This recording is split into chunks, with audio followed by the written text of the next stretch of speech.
Sonic X Episode 50. The beginning is just pointless padding reminding us with sad piano music that Chris doesn't want to lose Sonic. Sonic offers to go for a run with Chris as if it's normal, so he must be planning to carry him while running. Why is Amy talking as if she can move at all in frozen time? She wouldn't have a sane day over and over to live. I do like that she said she'll never get wrinkles. It's good that she's talking about something other than Sonic for once. We see a military man with a horribly raspy voice complaining that the president should have gotten rid of the aliens with missiles way earlier. Why? He feels so forced. We're way past the point where them hating the heroic Sonic characters for being aliens would make sense. He should have gotten used to them by now. And he's called by someone who tells him that Eggman's up to something. I'm really supposed to believe this villain isn't forced? He comes out of nowhere. He calls the president a lily-livered politician, and I don't understand why. Helen relates to Chris about how she doesn't want things to go back to the way they were before Sonic came. But why would she say that when her life was barely changed with Sonic at all? Then a huge amount of flying gun robots open fire above the city and threaten Eggman and his robots. The robots say they unplugged the radar because they wanted to watch TV, and their base needed more electrical outlets. I guess I'm really supposed to believe that the robots joined Eggman again purely because they felt bad for Bokoon and wanted to keep cooking for him. Really? That's so anticlimactic. You'd think that just convinced Bokoon to leave to reunite with them. I guess Deco and Boko are just programmed to be ridiculously considerate and helpful to be proper assistant robots. So they joined Eggman just so they could help Bokoon? It's such a weak sauce excuse. Sonic catches a missile and throws it at a gun robot, and the robot sidekicks tell Eggman to listen to Sonic, but Eggman wants to hold his ground against the robots. Sonic says he'll stop the robots for him, when he really shouldn't care what happens to him. At least Deco and Boko ask Sonic to save them, so he's saving them. And Scarlet even lampshades that Sonic's coming to save his archenemy. I get that he's just that nice, but still. Knuckles breaks past the wall, and Topaz tells Rouge that the president is held in his office by renegade agents. Eggman goes into an airship to blast apart some robots, and Knuckles and Rouge punch away the renegades to save the president. But sadly, we don't actually see their fists impact the bad guys. The camera just cuts away when they do. We see the commander arrested for trying to do a military coup. Well, that was quick. And he insists that the country's doomed because of their support for Sonic. And Rouge says that sometimes Sonic's a real troublemaker. That's hypocritical coming from a jewel thief. Why did she think this? Knuckles says it's all Eggman's fault the Chaos Control Sphere happened. I guess because he lured Sonic there, since Sonic was the one who did Chaos Control. Tails says that all they have to do is put the last part in the Chaos Control machine and they're set. And Sonic says it was with Eggman's help, so I guess Eggman gave that part to him as a reward for rescuing him. I'm confused because when I saw Eggman give Sonic a reward, I assumed that the reward was a bomb, because I'm familiar with nearly every other iteration of Robotnik, and that's normally what Robotnik would do. All those other iterations set the standard for what Robotnik normally is supposed to be. But to be fair, he did say that he doesn't want time to freeze, so he's forced to help him either way. Chris remembers Sonic telling him that as long as he can run and explore, he'll be happy going home. As I'm so bored with the padding. Did we have to see Chris go on the car ride? Chris's friends wish Amy and Cream didn't have to go, and Tails activates the portal to Mobius, but the portal quickly turns off because they don't have enough power. Tails says the other emeralds are still missing. Chris thinks that if they don't get another emerald, they'll have to stay, but then Sonic gives them the red emerald he found last episode. Doesn't Chris realize that letting time freeze is a bad thing? Eggman's airship goes through the portal they created. Then they wonder why they can't go in, and it turns out they don't have enough energy to send the rest of them back because there was a power burnout. And Chris is happy with this even though time will end up freezing if they don't go home. So Tails fixes the machine with some adjustments. He took way too long to do this. Tails says the light is from the Ark. Wait, it is? How? It's hard for this boring padded out show to keep my attention. Oh, Chuck sheds some tears and hugs Tails. That's sweet. Does he think of him as a son? There's sad piano music out of nowhere, and even Tails sheds a tear. It's sweet to see they really did form a bond together in all their time off-screen together. Cream is given a flower necklace, and the music does a great job making me sad about the heroes parting with the human characters. That's how well done the music is, because normally I'd be really excited for Season 3. Ella gives Amy a list of her favorite recipes so she can make them when she goes back home.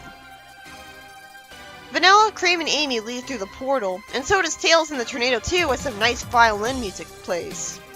There's no way that Chris would have way more of an attachment to Sonic than to the rest of these characters. He would have shut down the machine way earlier.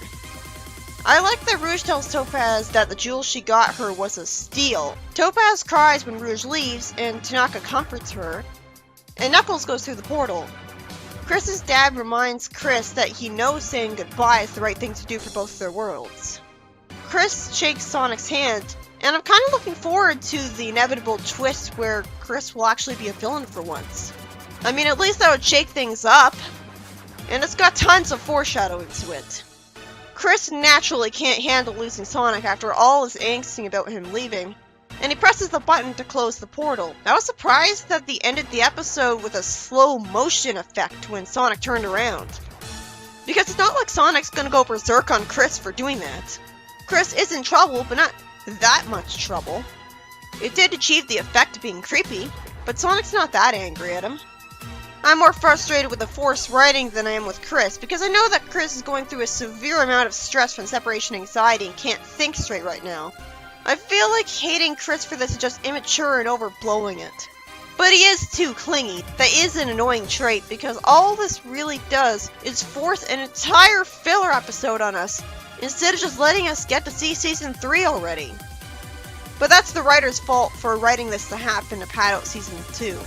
This is all happening because of dumb meta logic, where the writers didn't think to have a proper episode happen before the story arc happened, and instead put the filler episode at the end of the season for some reason. I'd be more frustrated with this if I wasn't spoiled on this happening long before I watched Sonic X. But instead I saw this coming, though I think the giant amount of foreshadowing would have made Chris's action obvious anyways. It would be a lot more confusing if he didn't do this. The real problem with Chris preventing Sonic from going home through the portal isn't just the fact that he wants to be with Sonic, his friend. Because that's not too evil by itself. Well, actually it is, but not because Chris wants to spend quality time with him, God forbid. It's got some unintentional awful side effects to it that Chris isn't even aware of. First off, Eggman went to Mobius, and Mobius needs Sonic to protect it from Eggman. We've all seen how worthless Sonic's friends are in the show. So Eggman would take over Mobius in a heartbeat without him.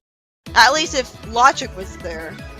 The other problem is that according to Chris's dad here, we're somehow expected to believe time will freeze eventually, even if everyone but Sonic returned to Mobius. I don't know why having one Mobian stay on Earth would result in that. Do they even approve of that?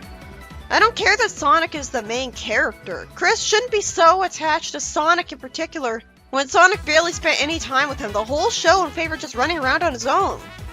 Logically, he would have shut off the portal long before any of Sonic's friends entered it, because he would have spent way more time with the rest of them throughout the show.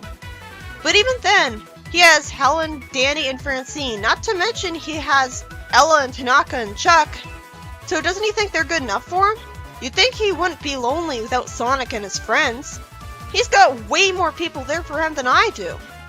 But apparently his parents being constantly at work makes him so lonely that he needs not only all of his family and school friends, but also Sonic, all to compensate for his parents not being there. Is that realistic?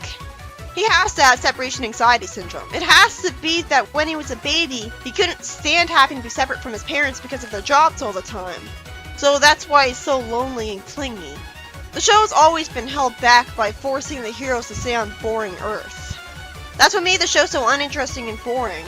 With all the other Sonic shows, I reviewed them one episode after the other, and ended up watching the whole show in just a couple days.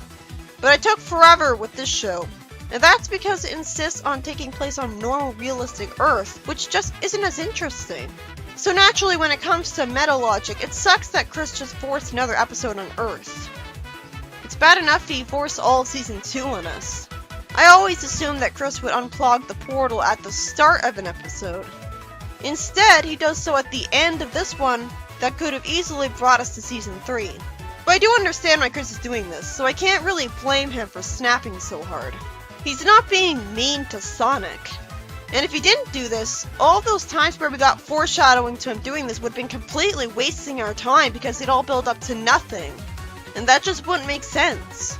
It makes about as much sense to me as the force over-the-top evil military commander trying to usurp the president because he didn't kill Sonic months ago, when Sonic did nothing but help the world. I thought this would be more epic than it was, but instead, Knuckles and Rouge just punch out a bunch of regular humans in front of the president to save him in one scene, and the only thing climactic was that a bunch of robots tried to kill Eggman. But you'd think this would be happening every day the second he'd be tracked down somewhere. And Eggman gave Sonic the part he needed to get the portal completed as a reward for stupidly protecting him. That military guy had no charm, his voice and personality sucked, and he came completely out of nowhere. And the really confusing thing is, he was referenced in the Sonic X comic. He showed up as a part of the Sonic X group of bad guys. And yet he didn't carry out the evil plan of his backstory until this episode, which has to take place after the Sonic X comic is done because it's right when the heroes are about to leave. So when does the X comic take place? It has to be canon to the anime because it's where Emerald first showed up, and it constantly expected you to watch the anime to understand stuff about it. It has to mostly take place in Season 2 because Emerald showed up in it very early on. But the military commander in the Sonic X team only did his plan in the penultimate episode of Season 2. And we're expected to believe a whole bunch of issues happened after that, but before Sonic went to Mobius. So go figure, Flynn created a big continuity error by callously having him show up in the comic when he only showed up when the heroes were just about to leave Earth. The comic expects you to watch the anime to avoid being confused, so the anime has to be canon to it. But apparently, even though it's where Emerald was first introduced and explains how he got to Eggman, apparently it can't be canon to the anime because time would have frozen if Sonic and all of his friends stayed on Mobius long enough for a lot of his issues to happen. So apparently the comic has to be a completely separate continuity, where Sonic had to go to Mobius much later and the commander's plan happened earlier. And the comics universe just happens to have some of its canon be identical to the anime, and expects you to watch the anime to know about it. For example, the Chaotix just show up in the comic with no explanation, and it tells you to watch Defective Detectives to get where they came from. Fuck that convoluted timeline in Sonic X. I wish they just had the comic and anime have nothing to do with each other, like I always assumed.